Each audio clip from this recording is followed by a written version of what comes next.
આધાર પુરાવા વગર ચોરી છળકપટથી મેળવેલ ગેસના બાટલાઓ સાથે આરોપીને ઝડપી પાડતી લાકડિયા પોલીસ મહાનિરીક્ષક ચિરાગ કોરડિયા સાહેબ, સરહદી રેન્જ ભુજ કચ્છ તથા પોલીસ અધિક્ષક શ્રી સાગર વાઘમાર સાહેબ અને નાયબ પોલીસ અધિક્ષક શ્રી સાગર સાબડા સાહેબ નાઓને મિલકત સંબંધિત બનતા બનાવો અટકાવવા સારું આપેલ સૂચનાઓ અને માર્ગદર્શન આધારે પોલીસ ઇન્સ્પેક્ટર જે.એમ. જડેજા નાઓની સૂચના મુજબ લાકડિયા પોલીસ સ્ટાફના માણસો કોમ્બિંગ 9 રાઉન્ડમાં હતા. તે દરમિયાન ખાનગી રાહે મળેલ બાતમી હકીકત આધારે લાકડિયા પોલીસ સ્ટેશન હદ વિસ્તારમાં આવેલ મોરબી સામખિયાળી નેશનલ હાઈવે પર આવેલ આસુવીરા હોટલની પાછળના ભાગે આવેલ ખુલ્લી જગ્યામાંથી કોઈપણ જાતના આધાર પુરાવા વગરના ચોરી છળકપટથી મેળવેલ ગેસના ખાલી બાટલા નંગ 41 તથા ગેસ ભરવાની નોઝલ સહિત શક પડતા મુદ્દામાલ સાથે આરોપી મહિપાલ કૃષ્ણારામ બિશ્નોઈ, જેની ઉંમર 29 વર્ષ, મૂળ રહે મૂળરાજ, તાલુકો ફલોદી,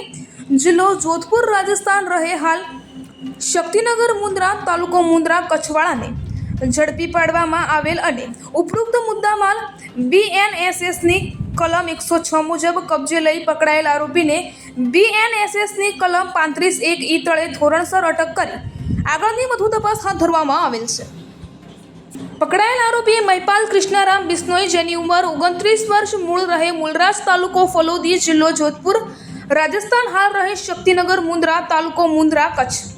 કબજે કરેલ મુદ્દામાલ અલગ અલગ કંપનીના ખાલી ગેસના બાટલા નંગ 41, જેની કિંમત ₹41,000, ગેસના બાટલા ભરવાની નોઝલ, જેની કિંમત ₹9,000, કુલ કિંમત ₹50,000. કામગીરી કરનાર અધિકારીશ્રીઓ જે.એમ. જડેજા, પોલીસ ઇન્સ્પેક્ટર તથા police head constable Bhavnaben Chaudhary તથા પોલીસ કોન્સ્ટેબલ હુકુમતસિંહ જડેજા અને હસમુખભાઈ દ્વારા કરવામાં આવેલ છે. રિપોર્ટર, સાક્ષી ગુજરાત ન્યૂઝની સાથે રમેશગીરી ગોસ્વામી, બનાસકાંઠા જિલ્લા બ્યુરો ચીફ.